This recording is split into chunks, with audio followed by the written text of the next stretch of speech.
We're joined today by probably one of my most interesting guests, a Marine, a scientist, and a lawyer, Mr. Keegan Caldwell. Thank you so much for coming on to SaaSy AF and sharing your thoughts and your journey with us.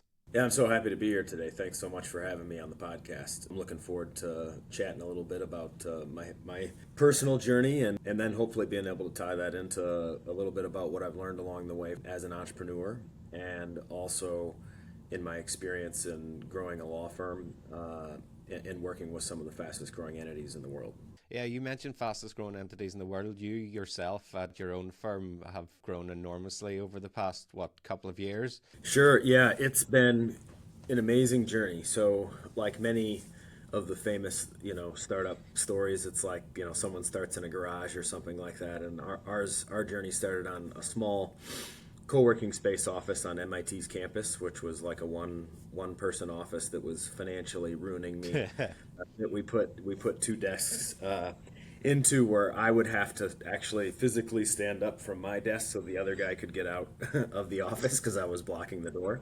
So there was some financial risk obviously in the beginning, and our hope was that we could integrate technology into into a law firm in such a way that we could distinguish ourselves from a lot of our competitors. And there wasn't a lot of other thought beyond that except that we wanted to create like a flat fee structure. And to help, in the early days, our focus started with wanting to help people make money with intellectual property.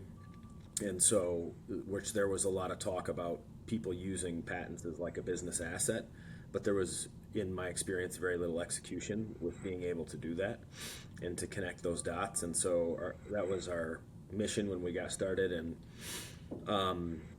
we developed an AI tool in the early days also to help distinguish ourselves with technology that really changed my life. So we went from being in that small co-working space office that I could barely afford, and it was a scary time, to now we have offices. I'm sitting at the top of the tallest building in Boston, humbly, and and then we have offices also in Los Angeles, in Mayfair, in London, and we just opened our office in Tokyo last month. So it's been an incredible journey. We're, for several years in a row, 4 or 5 years, we're the fastest growing intellectual property law firm in the U.S. And then also for 1 or 2 years, we were the fastest growing law firm, period, of all law firms. And so it was, when we got started, that none of that was part of our plan. It was just that I didn't want to work where I was working, and we wanted to provide a little bit of a better service. And things fell into place, and then now today I'm still figuring things out. I've never done this before. I'm just, figuring things out as I go, but have the good fortune of being surrounded these days by founders from all over the world at many different types of size company with many versatile and dynamic skill sets, and they trust me to provide good advice, and I, trust that they don't realize that at the same time I'm learning a lot from them and how to implement those things similarly here at our firm. So yeah, it's been an amazing journey. Most days I look out the window here in my office, and I'm just filled with gratitude to have the opportunity to do it, because things have changed so much for us. That part of your journey ties in well with certainly companies like ours. Full disclaimer for anybody listening, Keegan is our IP lawyer and probably the best lawyer that I've ever worked with, because he just gets it. He's forced me to be here today. Exactly. Yeah, exactly.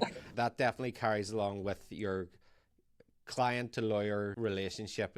I've definitely felt it, because you can tell how things work, throwing the ladder back down and just helping on this journey. And I'm still to meet somebody that knows how this all works, whether it's building a business or doing something within a business. Anybody that claims to know everything they're doing is just bullshitting people. And there's it's always a trial and error, and learn from the mistakes you've made and what you fell down doing. And as long as you do that, then you're probably in a good place. Well, that's the thing, right? None of us have a playbook. There's all these, you can go to a YouTube channel, Startup Archive or whatever, and we can go listen to Jeff Bezos or Steve Jobs or, Brian Chesky or, whoever it is about their, journey in the early days and try to pick up some nuggets, from those guys. But ultimately, none of us have a playbook for how it is that we're doing this. We just have some sort of passion about what we find something that we're good at. And it has been my personal experience. And then what's also very cool for me too is that I get to look underneath the hood at 250 plus venture funded companies and hundreds of other companies that we represent, either publicly traded or otherwise. And what you learn, it's just like what they say when you're meeting movie stars up close, that they're much shorter in person or something like that. So it's like but you develop like a respect for what those folks have built, just like yourself with Hurry, and finding that little bit of passion to you don't have to reinvent the wheel. You need to come up with a tool that provides a better outcome than what people were doing before, instead of just copying what everyone else was doing before. Finding that way to be distinguish yourself from everyone else, just like we have, just like Hurry has. And the cool thing about working with all these different entrepreneurs is that you get the opportunity to see that everyone's sorting out their own problem sets, whether it's from the product side or from the growth side internally. And if you can come up with pragmatic methods for solving those problems, and then also I think what's been particularly important for us is that part of my own personal journey is like focusing on gratitude. Like, it didn't have to be this way. And even on a bad day when it feels like everything's going wrong and I'm, my temper is high and I want to lose my temper at someone, here or something like that, you're like, I need to like bring that focus back to like, oh my gosh, my life is so much different from those early days. And I've gotten that, everything that I wanted to do. And it's easy to remember to be grateful in those moments. Yeah, I completely agree. Like, we've obviously got like a WhatsApp group for our team, and just random points whenever I'm feeling that way, I will just put in a message and tell them to go back into their calendar to this day last year, and just appreciate how far and how different we are as a company and how much we've developed. Because I think you very quickly and easily get stuck in the rat race and the I need to do this now and I'm doing this right now, and you disregard the journey that's happened to get you there. And so I couldn't agree more with that from a gratitude perspective. Like, it's something that I try to focus on. I fall down all the time on it, but it's definitely the how I try to manage it myself. And an extension of that is nothing's really that deep. Like, we live in a world where we are seeing so much sadness, chaos, and trauma pretty much spoon fed to us, that our lives are actually okay. We're healthy, doing well, whatever the case may be, and nothing's really that deep. But what matters is doing something that you enjoy. However, I will say, if the 16-year-old version of myself saw that I got excited over data, they would probably be embarrassed. So it's one of those things. I like to call it a sequence of fortunate events. But yeah, I wouldn't have predicted to myself that I was going to end up here. Actually, up until I decided to start my first company, I was actually just going to go into the army, because that seemed to be the most structured way for that. Yeah, a lot of people, sometimes I think that we get the journey wrong. When entrepreneurs come to me and they say, what should I be doing? Or, what are the things that I should focus on? Or like, now I have like a couple young children, a 10 and a 5-year-old, and like, they'll be like, oh, how did you get started? How did you do the things that you do? And I think there's this cultural focus on doing things that you're passionate about. But I think that we get the order wrong. Because my personal journey was like, I didn't start off as a teenager also. I don't even know what patent law was until much later in life. And Yeah. you're like, okay, so you create pieces of paper that you say are worth money, right? Like, and that's not that exciting to a teenager. And I never would have dreamed that I'd be doing what I'm doing. But what I did was always take the best opportunity in front of me, and that was, you know, sometimes a crappy job that was, by social standards not a very good job, but you found a way to like it and to be good at it, right? And then and to make the most of it, because there's some level of self-acceptance that you have to do too, because you're like, this is just where I'm at right now, right? And there's a better place, and I'm working towards that place. And you know and as we do that, there's plenty more opportunity that we can embrace. But I think that the order of things is that we need to focus more on, you know when we're giving advice to people that are getting started. To me, it feels like you find something that helps you live the life that you want to live, or something like that. Yeah. And then you'll be passionate about it, if it's serving you in other ways. And that's just been like my personal experience. And it sounds like it's been yours too, because neither one of us grew up being, like a lot of people that be like, I'm going to grow up and I want to be a doctor, or I want to, help save little babies in Namibia or something like that, right? And that's very noble and awesome, and I'm glad that there are people like that. But my personal experience has been that a lot of my entrepreneurial success has come from just taking the next best opportunity, and then learning and finding that I was passionate about it. Because I never would have dreamed that I'd love doing patent law, that I'd love doing M&A, and helping buy and sell companies, or help doing funding rounds. And like you said, it's easy to get caught in that comparing each other sort of a thing, and where we get caught in that frustration too. And I feel in those moments, I know that I need to recenter and to be like, look how far I've come. Like you said with your team, we look back 1 year. When I look back at all the things I've accomplished, it becomes much less of a faith-based activity. Where in the beginning, it was like, I don't really know what I'm doing at all, and I need to figure out how to make sure that we can pay rent next month. How are we going to meet payroll? How are we going to do these things? And how am I going to help people turn intellectual property into money? How am I going to help sell this company and get more EBITDA multiples because we have intellectual property? That was all like faith-based activities in the beginning. Just like I'm sure with Hurry Labs, you're like, how can I create more efficient processes for folks that tie things together in a very simple interface? And and is it going to work? Are people going to be interested? I can see it as interesting, but is that all? And so that's like that faith-based time. And then when you get past that, where most of the things that I do today aren't really faith-based, because they're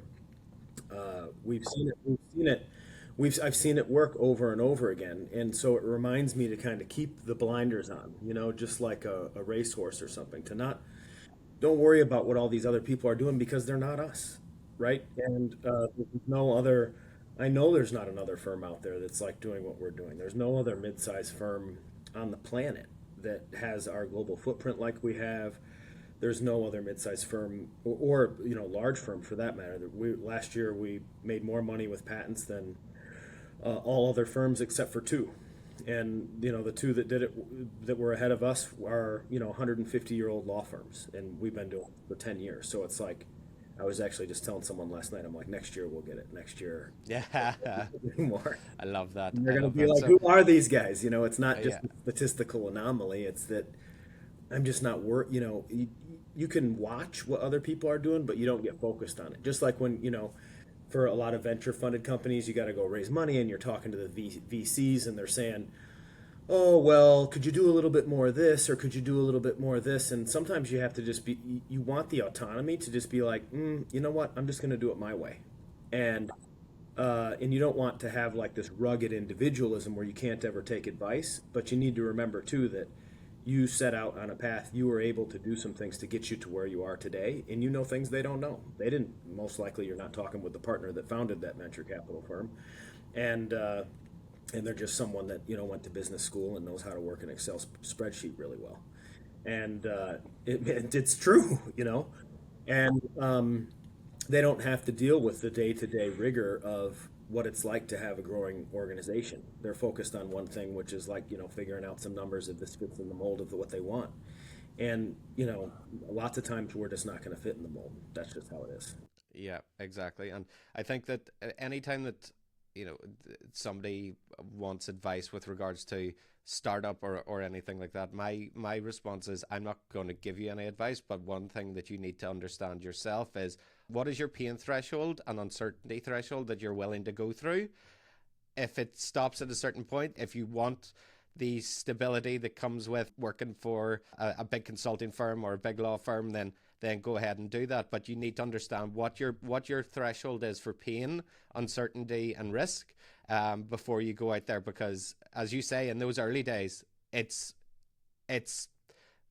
you don't know what's coming. Like, it's like, am I going to be able to afford payroll next month? Am I going to be able to keep paying this contract for this office that I've got?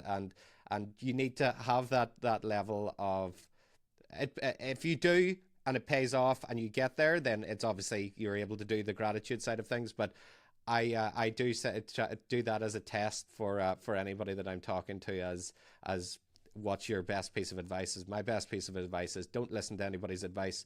And, well, to a degree, if a lawyer's telling me to do something, I'm going to do it. So he says. Advice on starting a company, you need to know your own journey and what you're comfortable with. Yeah, and it's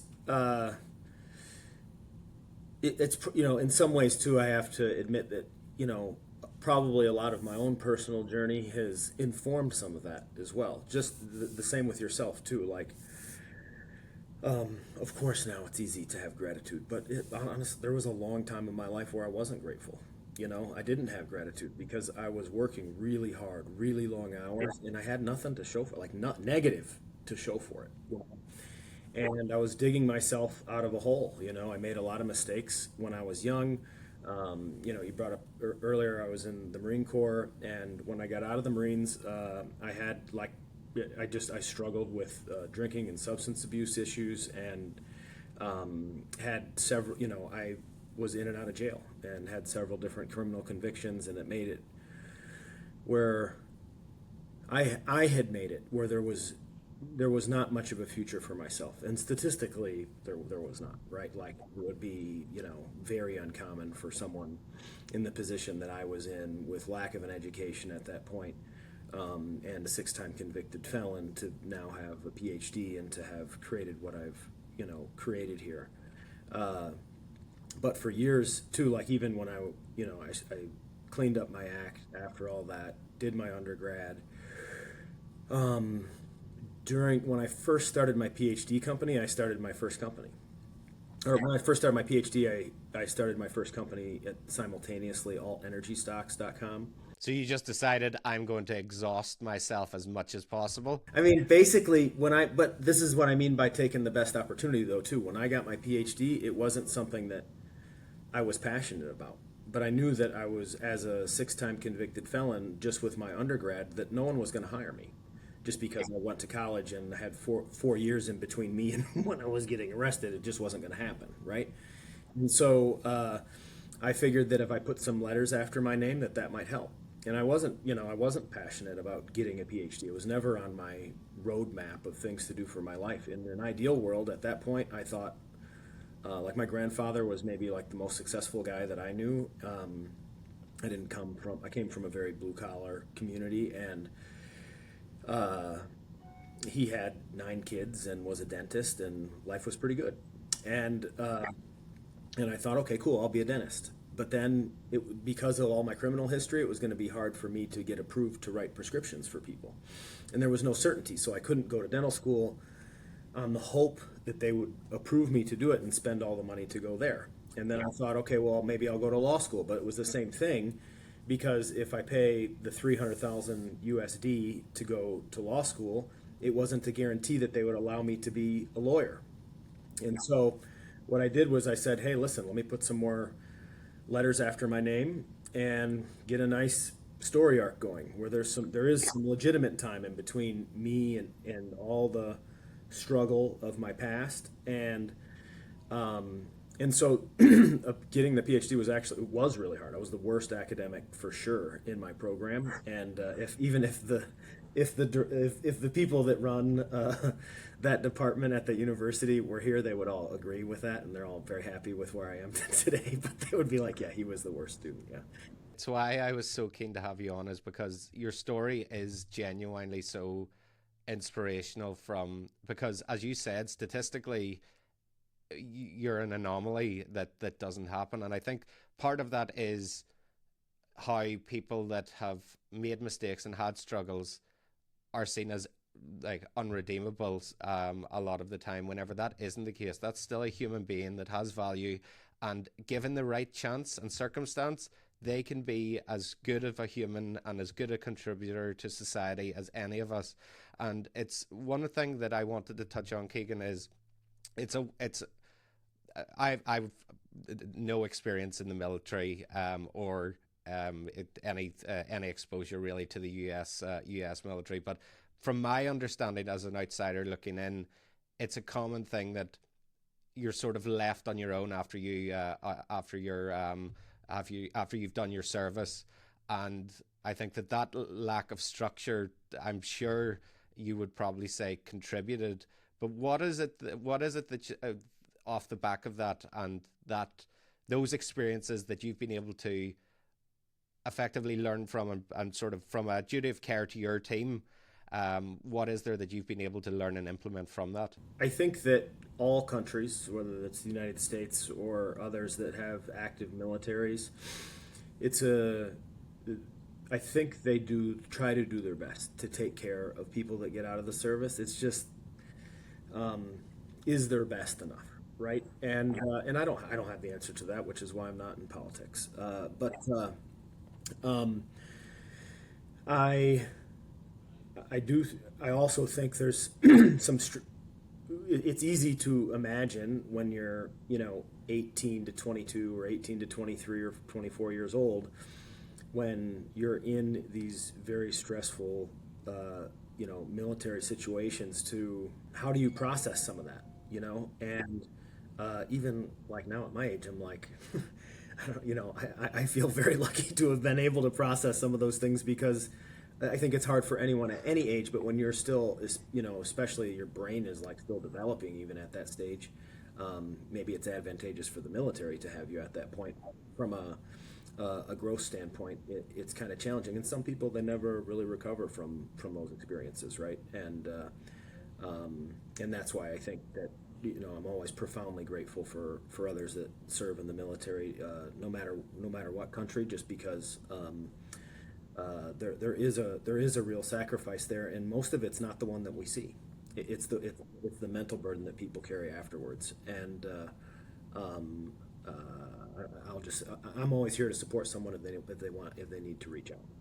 And then I just really quick to your question, I'd say that the key things that I've learned, like as an entrepreneur, and it seems kind of pithy and cliche, but some cliches are cliches for a reason, and was that it's always about the team, and so what does that mean, though? It means that on a daily basis, like, there'll be someone here at the firm that they want some personal consideration, whatever that is, right? Like, hey, do you think that I can work at home a couple days a week? Or, hey, do you think that I'd like to make this much more extra money? Or I'd like to, or we should really hire this person because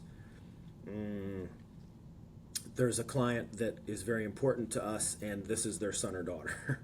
And the question, it always comes down when we're having a discussion about these things internally, is it the best for the team, to make that decision? And it's hard to take ourselves out of that. And I feel like I've evolved a lot from day one, being like, I just want to make enough money that I can eat anywhere I want without having to look at my bank account, to now having to learn and to practice, because it's not innate for me, to make completely unselfish decisions, not for me, but for the whole team, that everyone benefits from. And that's the kind of shit that no one really wants to do. That's that pain threshold thing. It's like, do you really want to make decisions that are, because they're gonna you can't make everyone happy. It's not possible. But that's what we want to do, and as soon as we become emotional about things and we start making those little considerations, we lose all objectivity. And at least for me personally, and if I can take a second, remain objective about what's best for the team, then it's always good. And then just treating everyone the same. Like my personal life experience has been that I've made a lot of mistakes, and I know what it's like to think that I'm really right about something, only to find out I was really wrong. and and so I have, even though I'm like steadfast in my values and all that stuff, I also know what it's like to be human and to make really terrible decisions. And so I have compassion for, pretty much all people, in that way. It doesn't alter the way that I carry myself each day, but it allows me to empathize with others and as a leader, so that I don't have to run out of here on it when I'm having a bad day and throw a stapler at somebody or something like that, yeah. I'm a massive fan of Simon Sinek, and his book Leaders Eat Last, inspired, like the title inspired by his experience with spending some time with the Marine Corps, not as a Marine, but like as an observer externally, and that leadership isn't about being in charge, it's about taking care of those in your charge. And it's certainly the way that I view my team as well, of look, we're in this together.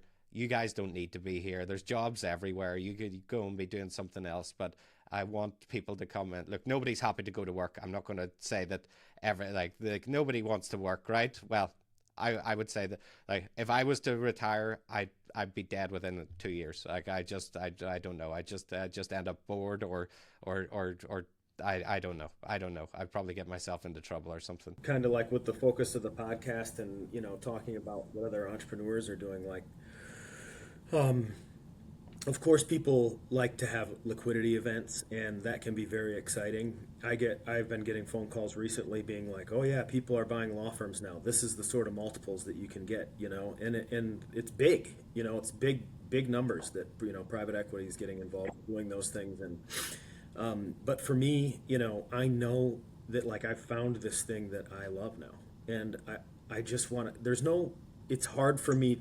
I know they always say everyone has a number.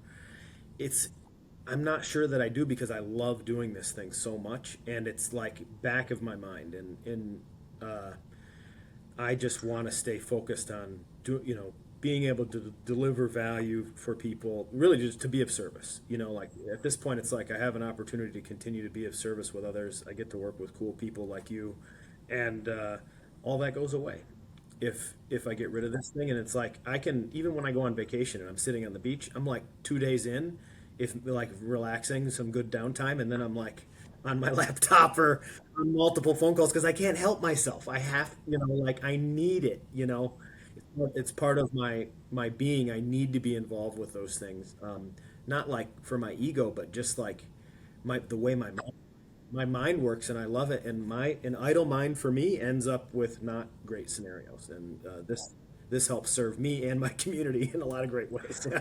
Completely agree with that. So, Keegan, some topics I want to touch on just before we wrap up is, I didn't realize how important patents and the process of getting that started, how much value could actually be added. And again, if 16-year-old version of Aaron thought that he was get excited about a patent being filed, again, would have been embarrassed. But whenever I got those emails coming through of them being filed, and obviously in the line of hopefully being approved, and you guys are pretty good at what you do, so I'm pretty confident in that.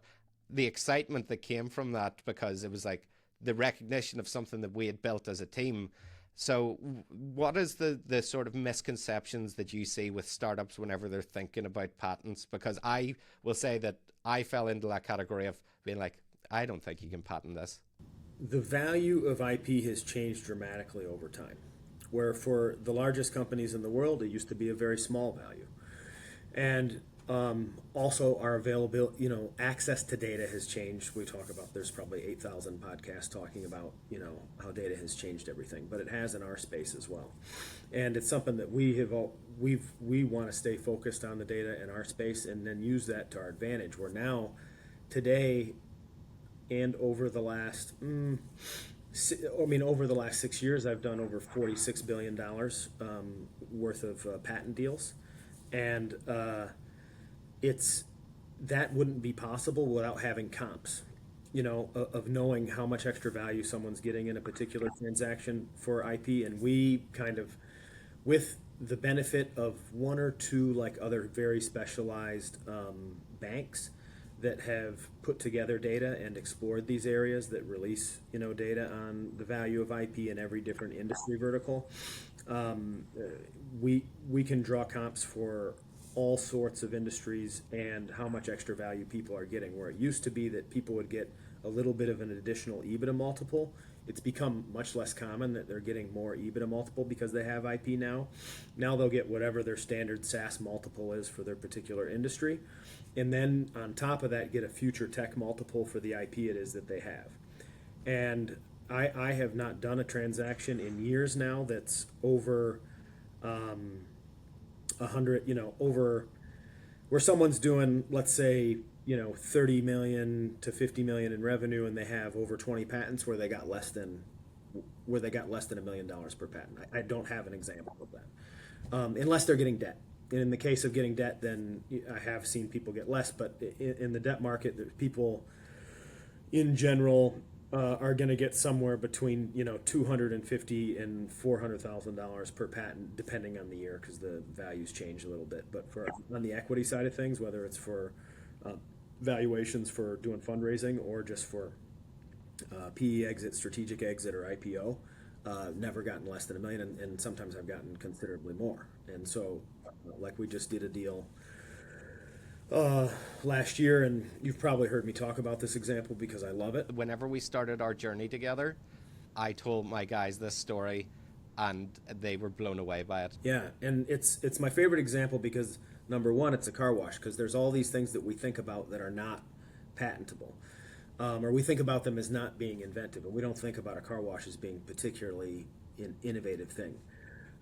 But I can tell you that the value of IP in the areas that we don't think are that innovative, when we can get patents in those areas, they generally hold the most value because other people do them. And so, we're patent the boring stuff. That's my general advice, because it holds a lot of value. In this particular case, these guys were buying up, mom and pop car washes to continue to add value, and they would get debt to roll up these car washes. We were going to help them get patents so that they could collateralize the patents to get more debt. We ended up getting interest from private equity, and we sold a minority stake in their company for $850 million, where close to $250 million of that was for the value of the IP. And this was just on a minority asset sale. And this is, again, in the very beginning for us, this was a faith-based activity, but now we've just done billions of dollars of transactions here. And we have so much experience doing it. I feel like a broken record sometimes, and I have to remember to take a step back and to remember that there's an education piece that I need to help teach people, because I've gotten so specialized in doing this. Well, I think that you do it incredibly well, just because of your persona, how personable you are. And you think of lawyers and you think of stuffy guy in a suit, bit of a dick sometimes.